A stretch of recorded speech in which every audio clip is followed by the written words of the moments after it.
ಎಲ್ಲರಿಗೂ ನಮಸ್ಕಾರ. ನಾನು ಪ್ರೊಫೆಸರ್ ಪ್ರಿಯಾಂಕಾ ಕುಲಕರ್ಣಿ.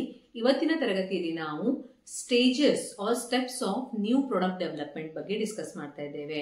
ಮಾರ್ಕೆಟಿಂಗ್ ಮ್ಯಾನೇಜ್ಮೆಂಟಿನ ಇನ್ನೊಂದು ಇಂಪಾರ್ಟೆಂಟ್ ಟಾಪಿಕ್ ಆದ ಪ್ರಾಡಕ್ಟ್ ಡೆವಲಪ್ಮೆಂಟ್ ಅಥವಾ ನ್ಯೂ ಪ್ರಾಡಕ್ಟ್ ಡೆವಲಪ್ಮೆಂಟ್, ಒಂದು ಹೊಸ ಪ್ರಾಡಕ್ಟ್ ಅನ್ನು ನಾವು ಡೆವಲಪ್ ಮಾಡಬೇಕು ಅಂದ್ರೆ ಯಾವ ಯಾವ ಸ್ಟೆಪ್ಸ್ ನಾವು ಫಾಲೋ ಮಾಡಬೇಕಾಗುತ್ತೆ, which are the steps through which the new product developed. Okay, what are the steps or which are the steps a company should follow or a person, entrepreneur should follow to develop a new product.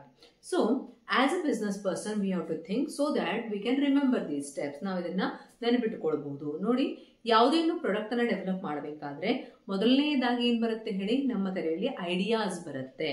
Okay, we will get many ideas in our mind. Yes or no? As a common person also, many times we think of starting a new business. We may be having a job or we may be having some other occupation also, but every person, ಪ್ರತಿಯೊಬ್ಬರಿಗೂ ಏನ್ ಬರುತ್ತೆ, ತಲೆಯಲ್ಲಿ business ಮಾಡಬೇಕು ಅನ್ನೋಂಥ thought ಬಂದೇ ಬರುತ್ತೆ. ಆಗ ನಮ್ಮ ತಲೆಯಲ್ಲಿ ಬರೋದೇನು ಹೇಳಿ, different ideas. We get many idea generate ಆಗುತ್ತೆ. Then idea screening. Okay, after getting many ideas what we do screening. Screening ಅಂದ್ರೆ ಏನ್ ಹೇಳಿ, ಬಂದಿರುವಂತಹ 10-12 ಐಡಿಯಾಸ್ ಇರ್ಬೋದು, ನಿಮ್ಮ ಹತ್ರ ಹೇಳಿ ಬಹಳಷ್ಟು ಐಡಿಯಾಸ್ ಬಂದಿರಬಹುದು, ಅದರೊಳಗಿನ ಒಂದು ಐಡಿಯಾ ಅನ್ನ ನಾವು ಪಿಕ್ ಮಾಡಬೇಕಾಗತ್ತೆ. Okay, because we can not execute all the ideas or we can not finance all the ideas. ಎಲ್ಲ ಐಡಿಯಾಸಿಗೂ ನಾವು ಫಿನಾನ್ಸ್ ಮಾಡಕ್ಕೆ ಸಾಧ್ಯ ಇಲ್ಲ. So what we have to do, idea screening ಅಂದ್ರೆ ಏನು, ಇರುವಂತಹ 10 ಅಥವಾ 2-3 ಐಡಿಯಾಗಳಲ್ಲಿ selecting one final idea. Okay, then concept development. ಇವಾಗ ಐಡಿಯಾ ಅನ್ನೋದು ಏನ್ ಹೇಳಿ ಥೆರಾಟಿಕಲ್ ಆಗಿದೆ, ಅದು ತಲೆಯಲ್ಲಿ ಇದೆ, ನಮಗೆ ಒಂದೇನೇನು ಹೀಗೆ ಮಾಡಬೇಕು ಅಂತ ರಫ್ ಐಡಿಯಾ ಇದೆ, ಬಟ್ ಅದನ್ನ ಕಾನ್ಸೆಪ್ಟ್ ಅಂತ ಡೆವಲಪ್ ಮಾಡಬೇಕು. Yes or no? For example, see, if we are thinking of starting a healthy snack business, for example oil free snacks. Okay, oil free snacks or healthy snacks, homemade snacks, something. Okay, first of all you got many ideas. In that you have finalized one idea. ನೀವು ಏನ್ ಮಾಡಿದ್ರ, ಒಂದು ಐಡಿಯಾನ final ಮಾಡಿದ್ರೆ. ನಿಮ್ಮ ತಲೆಯಲ್ಲಿ 2-3 ideas ಬಂತೆ ಅನ್ಕೊಳ್ಳಿ. ಒಂದೇನೋ ಶಾಪ್ ಸ್ಟಾರ್ಟ್ ಮಾಡೋದು, ಒಂದು ಹೆಲ್ದಿ ಸ್ನಾಕ್ಸ್ ನಾನು ಹೇಳಿದ ಹಾಗೆ, ಆರ್ ಒಂದು ನಿಮ್ಮ ತಲೆಯಲ್ಲಿ ಬಂದಿರಬಹುದು frozen food business, like this. From those 3 ideas, ಆ 3 ಐಡಿಯಾಗಳಲ್ಲಿ ನೀವೇನ್ ಮಾಡ್ತಾ ಇದ್ದೀರಾ, one idea that is healthy snack. Healthy snack means in which you are not using what oil, zero oil cooking ಇರಬಹುದು. ಆ ರೀತಿ ಸ್ನಾಕ್ಸ್ ಅನ್ನ ಸ್ಟಾರ್ಟ್ ಮಾಡಬೇಕು ಅಂತ ಒಂದು ಐಡಿಯಾನ ನೀವು ಫೈನಲ್ ಮಾಡಿದ್ರೆ ಅನ್ಕೊಳ್ಳಿ. Okay, so first of all what we did, idea generation means done through market research. Idea generation ಅನ್ನ ಯಾವ ರೀತಿ ಮಾಡಬೇಕು, ಯಾವಾಗ ಐಡಿಯಾಸ್ ನಮಗೆ ಜನರೇಟ್ ಆಗುತ್ತೆ, ಹೀಗೆ ಕೂತಿದಾಗ ನಮ್ಮ ತಲೆಯಲ್ಲಿ 100 ಐಡಿಯಾಸ್ ಬರುತ್ತೆ. ಆದರೆ as a company, as an entrepreneur, what we have to do, done through market research. Market ಅನ್ನು ರಿಸರ್ಚ್ ಮಾಡಬೇಕು. ನಮ್ಮ ಅಕ್ಕಪಕ್ಕ ಇರುವಂತಹ ಮಾರ್ಕೆಟ್ ಅನ್ನು ರಿಸರ್ಚ್ ಮಾಡಿದಾಗ ಕನ್ಸ್ಯೂಮರ್ ಲೈಕ್ಸ್ ಅಂಡ್ ಡಿಸ್ಲೈಕ್ಸ್ ಏನು, ಕನ್ಸ್ಯೂಮರ್ ಏನನ್ನ ಇಷ್ಟಪಡ್ತಾರೆ. ನಾನೀಗ ಹೇಳಿದೆ ನಿಮ್ಗೆ healthy snack option means oil free, ಯಾಕಂದ್ರೆ ಎಲ್ರು ಇವಾಗ ಹೆಲ್ತ್ ಫ್ರೀಕ್ ಅಥವಾ ಹೆಲ್ತ್ ಕಾನ್ಶಿಯಸ್ ಆಗ್ತಾ ಇದ್ದಾರೆ. ವೇಟ್ ರೆಡ್ಯೂಸ್ ಮಾಡಬೇಕು, ಹೆಲ್ದಿ ಆಪ್ಷನ್ಸ್ ಅನ್ನ ಚೂಸ್ ಮಾಡಬೇಕು. ಸ್ನಾಕ್ಸ್ ತಿನ್ಬೇಕು ಅನ್ಸಿದ್ರು ಅದನ್ನ ಡೀಪ್ ಫ್ರೈಡ್ ಇರಬಾರದು ಅಥವಾ ಫ್ರೈಡ್ ಇರಲೇಬಾರದು, ಹೆಲ್ದಿ ಇರಬೇಕು, ಡ್ರೈ ಫ್ರೂಟ್ ಸ್ನಾಕ್ಸ್ ಇರಬೇಕು, ಈ ರೀತಿ ಎಲ್ಲ. ಆಗ ನಮಗೆ ಗೊತ್ತಾಯ್ತು ಕನ್ಸ್ಯೂಮರ್ ಲೈಕ್ಸ್ ಅಂಡ್ ಡಿಸ್ಲೈಕ್ಸ್ ಅನ್ನು ನಾವು ನೋಡಿದ್ವಿ. Then competitors policies. ಆ ಫೀಲ್ಡ್ ಅಲ್ಲಿ ಇವಾಗ ಹೆಲ್ದಿ ಸ್ನಾಕ್ಸ್ ಆಪ್ಷನ್ ಅಲ್ಲಿ ಯಾವ ಯಾವ ಕಾಂಪಿಟೇಟರ್ಸ್ ಇದ್ದಾರೆ, ಓಕೆ, ಅವರ ಪಾಲಿಸೀಸ್ ಏನು ಅನ್ನೋದನ್ನೆಲ್ಲ ನೋಡ್ಬಿಟ್ಟು ನಾವೇನ್ ಮಾಡಿದ್ವಿ, ಡಿಫರೆಂಟ್ ಐಡಿಯಾಸ್ ಅನ್ನು ಜನರೇಟ್ ಮಾಡಿದ್ವಿ. ಐಡಿಯಾ ಜನರೇಷನ್ ಅನ್ನೋ ಸ್ಟೇಜ್ ಅಲ್ಲಿ ಒಂದೇ ಐಡಿಯಾ ಇರೋದಿಲ್ಲ, ಒಂದಕ್ಕಿಂತ ಜಾಸ್ತಿ ಐಡಿಯಾಸ್ ಇರುತ್ತೆ. 5-6 ideas, 7-8 ideas, many ideas are there. Okay, in that we will research consumer likes, dislikes and competitors policies. ಇದು ಫಸ್ಟ್ ಸ್ಟೆಪ್ ಆಯ್ತು. ಸೆಕೆಂಡ್ ಸ್ಟೆಪ್ ಏನಿರುತ್ತೆ ನೋಡಿ, ಐಡಿಯಾ ಸ್ಕ್ರೀನಿಂಗ್ ಅಂದ್ರೆ ಏನು, ಬಂದಿರುವಂತಹ ನಮ್ಮ ತಲೆಯಲ್ಲಿ ಮಾರ್ಕೆಟ್ ರಿಸರ್ಚ್ ಅನ್ನ ಮಾಡಿದ ಮೇಲೆ 3 ಐಡಿಯಾಸ್ ಬಂದಿದೆ ಅನ್ಕೊಳ್ಳಿ. 3 ideas are there. Select best idea among the idea generated.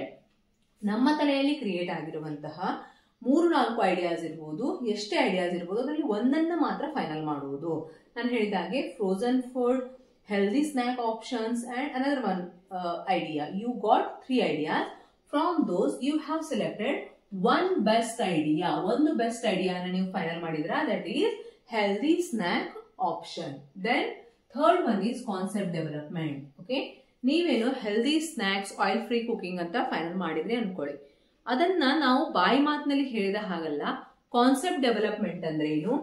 Idea is move towards the concept. Exactly ಅದನ್ನ ಯಾವ ರೀತಿ ಮಾಡಬೇಕು. ಸ್ನಾಕ್ಸ್ ರೆಡಿ ಮಾಡ್ತಾ ಇದ್ದೀರಾ, ಝೀರೋ ಆಯಿಲ್ ಅಂದ್ರೆ ಯಾವ ರೀತಿ ಮಾಡ್ಬೇಕು ನೀವು. ಓಕೆ, ವಿದೌಟ್ ಆಯಿಲ್ ಯಾವ ರೀತಿ ನೀವು ಕುಕ್ ಮಾಡಬಹುದು. ಓಕೆ, ಅದನ್ನ ಯಾವ ರೀತಿ ನೀವು ಟೇಸ್ಟಿ ಮಾಡಬಹುದು. ಆಯಿಲ್ ಇಲ್ಲ ಅಂದ್ರೆ ಅದ್ರ ಸಬ್ಸ್ಟಿಟ್ಯೂಟ್ ಅಂತ ನೀವು ಏನ್ ಯೂಸ್ ಮಾಡಬಹುದು, ಅದನ್ನ ನಾವೇನಂತೀವಿ ಕಾನ್ಸೆಪ್ಟ್ ಡೆವಲಪ್ಮೆಂಟ್. ಎಕ್ಸಾಕ್ಟ್ಲಿ ಅದನ್ನ ಯಾವ ರೀತಿ ಮಾಡ್ಬೇಕು ಅನ್ನೋದನ್ನ ಕಾನ್ಸೆಪ್ಟ್ ಡೆವಲಪ್ಮೆಂಟ್ ಮಾಡೋದು. Most suitable concept is selected ಅಂದ್ರೆ ಏನ್ ಹೇಳಿ, ಇವಾಗ ಡೀಪ್ ಫ್ರೈಡ್ ಮಾಡೋದಿಲ್ಲ ಅಂದ್ರೆ ನಾವು ರೋಸ್ಟೆಡ್ ಮಾಡಬಹುದು ಅಂತ ಒಂದು ಆಪ್ಷನ್ ನಮ್ಮ ತಲೆಯಲ್ಲಿ ಬಂತು ಅನ್ಕೊಳ್ಳಿ. ರೋಸ್ಟೆಡ್ ಮಾಡಬಹುದು, ಅಥವಾ ಯಾವುದೋ ಬೇರೆ ರೀತಿ ನಾವು ಮೈಕ್ರೋವೇವ್ ಅಲ್ಲಿ ಮಾಡಬಹುದಾ, ವಿದೌಟ್ ಆಯಿಲ್ ಮಾಡಬಹುದಾ, ಯಾವ ರೀತಿ ಮಾಡಬಹುದು ಅಂತ 2-3 ಕಾನ್ಸೆಪ್ಟ್ ಅನ್ನ ನಾವು ಥಿಂಕ್ ಮಾಡಿ ಅದರಲ್ಲಿ ಒಂದು ಕಾನ್ಸೆಪ್ಟ್ ಅನ್ನ ಫೈನಲ್ ಮಾಡೋದು. ಕಾನ್ಸೆಪ್ಟ್ ಅಂದ್ರೆ ಏನು, ಎಕ್ಸಾಕ್ಟ್ಲಿ ಆ ಒಂದು ಬಿಸ್ನೆಸ್ ಯಾವ ರೀತಿ ಸ್ಟಾರ್ಟ್ ಮಾಡಬಹುದು ಅನ್ನೋದ್ರ ಬಗ್ಗೆ ಸ್ಟೆಪ್ ಬೈ ಸ್ಟೆಪ್ ನಾವು ಎಲ್ಲವನ್ನು ಡಿಸೈಡ್ ಮಾಡೋದಕ್ಕೆ ಕಾನ್ಸೆಪ್ಟ್ ಡೆವಲಪ್ಮೆಂಟ್ ಅಂತೀವಿ. ಕಾನ್ಸೆಪ್ಟ್ ಡೆವಲಪ್ಮೆಂಟ್ ಆದ್ಮೇಲೆ ಮಾರ್ಕೆಟ್ ಸ್ಟ್ರಾಟಜಿ. ಇವಾಗ ನಾವೇನಂದ್ವಿ, ಫ್ರೈಡ್ ಇಲ್ಲ ರೋಸ್ಟೆಡ್, ಎಲ್ಲಾನು ನಾವು ರೋಸ್ಟೆಡ್ ಸ್ನಾಕ್ಸ್ ಅನ್ನ ಮಾಡ್ತಾ ಇದೀವಿ, ಹುರಿದಿರುವಂತದ್ದು ಅಂತ. ಓಕೆ, ಕಾನ್ಸೆಪ್ಟ್ ಡೆವಲಪ್ಮೆಂಟ್ ಆದ್ಮೇಲೆ market strategy development. Market strategy ಅಂದ್ರೆ ಮಾರ್ಕೆಟ್ ಸೈಜ್, ಯಾರಿಗೆ ನೀವು ಅದನ್ನ ಮಾರಾಟ ಮಾಡಲಿದ್ದೀರಿ. ಸ್ಟಾರ್ಟಿಂಗ್ ಅಲ್ಲಿ ಆಲ್ ಓವರ್ ವರ್ಲ್ಡ್ ನಾವು ಮಾರಾಟ ಮಾಡೋದಿಲ್ಲ. First in your city or in your locality, ನಿಮ್ಮ ಲೊಕ್ಯಾಲಿಟಿಯಲ್ಲಿ, ನಿಮ್ಮ ಸಿಟಿಯಲ್ಲಿ.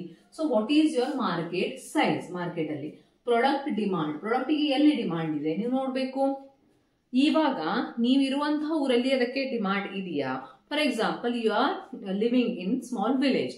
ವಿಲೇಜ್ ಅಲ್ಲಿ ನೀವು ಇರ್ತಾ ಇದ್ದೀರಾ ಅಂದ್ರೆ ನೀವಿರುವಂತಹ ಲೊಕ್ಯಾಲಿಟಿಯಲ್ಲಿ ಇಂತಹ ಪ್ರಾಡಕ್ಟ್ಸ್ ಗೆ ಜಾಸ್ತಿ ಡಿಮಾಂಡ್ ಇರೋದಿಲ್ಲ ವಿಲೇಜಸ್ ಅಲ್ಲಿ. ಇದಕ್ಕಿರೋದಿಲ್ಲ ಮೆಟ್ರೋ ಸಿಟೀಸ್ ಅಲ್ಲಿ. ಅಲ್ಲಿ ಜನ ಸೆಡೆಂಟರಿ ಲೈಫ್ ಸ್ಟೈಲ್ ಅಂದ್ರೆ ಜಾಸ್ತಿ ಹೊತ್ತು ಕಂಪ್ಯೂಟರ್ ಮುಂದೆ ಕೂತ್ಕೊಂಡು ಕೆಲಸ ಮಾಡೋದ್ರಿಂದ ಅವರಿಗೆ ವೇಟ್ ಗೇನ್ ಪ್ರಾಬ್ಲಮ್ ಇರುತ್ತೆ. ಅವರು ಇಂಥದನ್ನ ಪ್ರಿಫರ್ ಮಾಡ್ತಾರೆ. ಹಳ್ಳಿಗಳಲ್ಲಿ ಹೊಲದಲ್ಲಿ ಕೆಲಸ ಮಾಡುವ ಜನರಿಗೆ ವೇಟ್ ಗೇನ್ ಪ್ರಾಬ್ಲಮ್ ಇರೋದಿಲ್ಲ. So what is the market size and product demand, where you will get product demand and growth potentials. ಈ ಕಂಪನಿಗೆ ಮುಂದೆ ನೀವು ಇವಾಗ ಸ್ಟಾರ್ಟಿಂಗ್ ಅಲ್ಲಿ ಸ್ವಲ್ಪನೇ ಪ್ರೊಡ್ಯೂಸ್ ಮಾಡ್ತಾ ಇದ್ದೀರಾ, ಆದ್ರೆ ಸಡನ್ ಆಗಿ ಡಿಮಾಂಡ್ ಹೆಚ್ಚಾದ್ರೆ, ಗ್ರೋ ಆದ್ರೆ ಯಾವ ರೀತಿ ನೀವು ಸ್ಕೇಲ್ ಮಾಡಬೇಕು ಬಿಸ್ನೆಸ್ ಅನ್ನ. ಪ್ರಾಫಿಟ್ ಎಸ್ಟಿಮೇಷನ್, ಎಷ್ಟು ಪ್ರಾಫಿಟ್ ಬರ್ಬೋದು ಅನ್ನೋದನ್ನ ನೋಡಿನೇ ನಾವು ಇನ್ವೆಸ್ಟ್ಮೆಂಟ್ ಮಾಡಬೇಕಾಗತ್ತೆ. Okay, if you are getting 10 rupees profit and you are investing crores together, that is not a feasible idea. Yes, that's why. Okay, ಇದು ಮಾರ್ಕೆಟ್ ಸ್ಟ್ರಾಟಜಿ. ಇದರಲ್ಲಿ market size, product demand, growth potential ಅಂದ್ರೆ future ಅಲ್ಲಿ ಎಷ್ಟು grow ಆಗಬಹುದು, ಹಾಗೆ profit estimation ಎಷ್ಟು ಆಗಬಹುದು ಅನ್ನೋದನ್ನ ನೋಡಬೇಕು.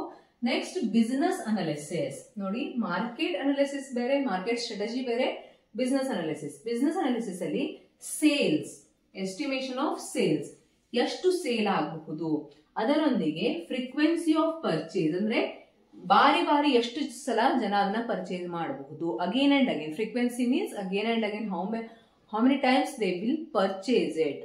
Okay, then nature of business. Business ನ ನೇಚರ್ ಯಾವ ರೀತಿ. ನೇಚರ್ ಆಫ್ ದ ಬಿಸ್ನೆಸ್ ಅಂದ್ರೆ ನೀವು ಸ್ಮಾಲ್ ಸ್ಕೇಲ್ ಬಿಸ್ನೆಸ್ ಸ್ಟಾರ್ಟ್ ಮಾಡ್ತಿರೋ, ಲಾರ್ಜ್ ಸ್ಕೇಲ್ ಸ್ಟಾರ್ಟ್ ಮಾಡ್ತಿರೋ, ಅಥವಾ ಸೋಲ್ ಟ್ರೇಡಿಂಗ್ ಮಾಡ್ತಾ ಇದ್ದೀರೋ, ಅಥವಾ ಪಾರ್ಟ್ನರ್ಶಿಪ್ ಅಲ್ಲಿ ಸ್ಟಾರ್ಟ್ ಮಾಡ್ತಿರೋ, ಕಂಪನಿ ಸ್ಟಾರ್ಟ್ ಮಾಡ್ತಾ ಇದ್ದೀರೋ, ಇದೆಲ್ಲನೂ ಎಲ್ಲಿ ಬರುತ್ತೆ, ಬಿಸ್ನೆಸ್ ಅನಾಲಿಸಿಸ್ ಅಲ್ಲಿ ಬರುತ್ತೆ. ಪ್ರೊಡಕ್ಷನ್ ಅಂಡ್ ಡಿಸ್ಟ್ರಿಬ್ಯೂಷನ್, ಯಾವ ರೀತಿ ಪ್ರೊಡಕ್ಷನ್ ಅಂಡ್ ಡಿಸ್ಟ್ರಿಬ್ಯೂಷನ್ ಮಾಡ್ತೀರಾ, ಅದರ ಕಾಸ್ಟ್ ಎಷ್ಟು. ಪ್ರೊಡಕ್ಷನ್ ಯಾವ ರೀತಿ ಮಾಡಬೇಕು, ಡಿಸ್ಟ್ರಿಬ್ಯೂಷನ್ ಯಾವ ರೀತಿ ಮಾಡಬೇಕು, ಅದರ ಕಾಸ್ಟ್ ಎಷ್ಟಾಗುತ್ತೆ. Okay, this is in business analysis. 6th one is product development. ಇಷ್ಟೆಲ್ಲ ಏನಾಯ್ತು ಹೇಳಿ, ಬ್ಯಾಕ್ ಗ್ರೌಂಡ್ ವರ್ಕ್ ಆಯ್ತು. Okay, this is all about the work done before the product development. ಇಲ್ಲಿಯವರೆಗೆ ಆಕ್ಚುಯಲ್ ಆಗಿ ಪ್ರಾಡಕ್ಟ್ ಡೆವಲಪ್ಮೆಂಟ್ ಸ್ಟಾರ್ಟ್ ಆಗಿಲ್ಲ. Product ಅನ್ನ ನೀವು produce ಮಾಡಕ್ಕೆ ಸ್ಟಾರ್ಟ್ ಮಾಡಿಲ್ಲ. Just you are planning and executing the plan in your mind and in your plan. Okay, but at this particular stage 6th step ಅಲ್ಲಿ ನಾವೇನ್ ಮಾಡ್ತೀವಿ, ಪ್ರಾಡಕ್ಟ್ ಡೆವಲಪ್ ಮಾಡ್ತೀವಿ. Actually product develop ಮಾಡ್ತಾ ಇದೀವಿ. Concept moves towards the production. ಇಲ್ಲಿ ನಾವು concept develop ಮಾಡಿದ್ವಿ. 3rd stage ಅಲ್ಲಿ ಕಾನ್ಸೆಪ್ಟ್ ಡೆವಲಪ್ಮೆಂಟ್ ಮಾಡಿದ್ವಿ. ಯಾವ ರೀತಿ ಸ್ಟೆಪ್ಸ್ ಇರಬೇಕು ಆ ಸ್ಟೆಪ್ಸ್ ನಲ್ಲಿ ಫಾಲೋ ಮಾಡಬೇಕು. Concept moves towards the production. Decisions are taken for operations. ಅಂದ್ರೆ ಇವಾಗ ಈ ಸ್ಟೆಪ್ ಆದ್ಮೇಲೆ ಈ ಸ್ಟೆಪ್ ಫಾಲೋ ಮಾಡಬೇಕು ಅಂತ ಕಾನ್ಸೆಪ್ಟ್ ಅಲ್ಲಿ ಹೇಳಿದ್ವಿ.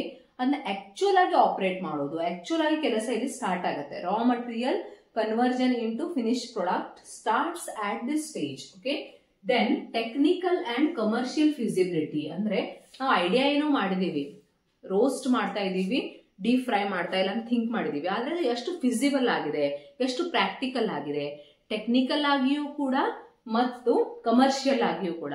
ಅಂದ್ರೆ ಟೆಕ್ನಿಕಲಿ ರೋಸ್ಟ್ ಮಾಡಿ ಪ್ರಾಡಕ್ಟ್ ಅನ್ನ ಮಾರಾಟ ಮಾಡೋದು ಸಾಧ್ಯನಾ, ಇದೊಂದು ಎಕ್ಸಾಂಪಲ್ ತಗೊಂಡು ಹೇಳ್ತಾ ಇದೀನಿ ನಾನು ನಿಮ್ಗೆ. ಅದೇ ರೀತಿ ಟೆಕ್ನಿಕಲಿ ಸಾಧ್ಯನಾ, ದೆನ್ ಕಮರ್ಷಿಯಲಿ ಫಿಸಿಬಲ್ ಅಂದ್ರೆ ಕಮರ್ಷಿಯಲಿ ಅಂದ್ರೆ ಏನು, ಕಾಸ್ಟ್ ಮತ್ತೆ ಪ್ರಾಫಿಟ್ ಅನ್ನು ನಾವು ಕಂಪೇರ್ ಮಾಡಿದಾಗ ಅದನ್ನ ಮಾರ್ಕೆಟ್ ಅಲ್ಲಿ ನಾವು ಸೆಲ್ ಮಾಡಕ್ಕೆ ಸಾಧ್ಯನಾ ಅನ್ನೋದನ್ನು ಸಹ ನಾವಿಲ್ಲಿ ನೋಡ್ತೀವಿ. ವೇರ್ ಇನ್ ಆಕ್ಚುಯಲ್ ಪ್ರಾಡಕ್ಟ್ ಡೆವಲಪ್ಮೆಂಟ್ ಸ್ಟೇಜ್. ಇವಾಗ ಈ ಸ್ಟೇಜ್ ಅಲ್ಲಿ ನಮ್ಮ ಪ್ರಾಡಕ್ಟ್ ಡೆವಲಪ್ ಆಯ್ತು.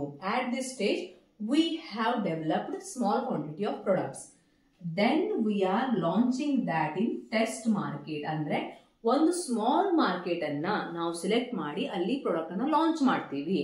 ಅಲ್ಲಿ ಸಕ್ಸಸ್ಫುಲ್ ಆದ್ರೆ ನೆಕ್ಸ್ಟ್ ನಾವು ಕಮರ್ಷಿಯಲೈಸ್ ಮಾಡ್ತೀವಿ. ಕಮರ್ಷಿಯಲೈಸ್ ಅಂದ್ರೆ complete target market. For example ನಾನು ನಿಮ್ಗೆ ಏನ್ ಹೇಳಿದೆ, ಮೆಟ್ರೋ ಸಿಟೀಸ್ ಅಂತ ನಾವು ಸೆಲೆಕ್ಟ್ ಮಾಡ್ತಾ ಇದೀವಿ. ಎಲ್ಲೆಲ್ಲಿ ಮೆಟ್ರೋ ಸಿಟೀಸ್ ಇದೆ ಎಲ್ಲ ಕಡೆನೂ ಕಮರ್ಷಿಯಲೈಸ್ ಮಾಡೋದು ಆಮೇಲೆ. ಅದಕ್ಕಿಂತ ಮೊದಲು product is ready to be launch. ಈ ಸ್ಟೇಜ್ ಅಲ್ಲಿ ಈಗ ಪ್ರಾಡಕ್ಟ್ ಡೆವಲಪ್ ಆಗಿದೆ, ಪ್ರಾಡಕ್ಟ್ ಡೆವಲಪ್ ಆಗಿದ್ದು ಲಾಂಚ್ ಆಗಕ್ಕೆ ರೆಡಿ ಆಗಿದೆ. It is ready for launching with brand name. We have given brand name, packing and pricing. ಈ ಸ್ಟೇಜ್ ಅಲ್ಲಿ ಎಲ್ಲವೂ ಆಗಿದೆ. Brand name has been given, then brand has been packed and the price has been already decided at this stage. Okay, ಈ stage ಅಲ್ಲಿ ನಾವೆಲ್ಲಾನು decide ಮಾಡಿದೀವಿ. ಇವಾಗ test market ಅಲ್ಲಿ ಅದನ್ನ ಲಾಂಚ್ ಮಾಡ್ತೀವಿ.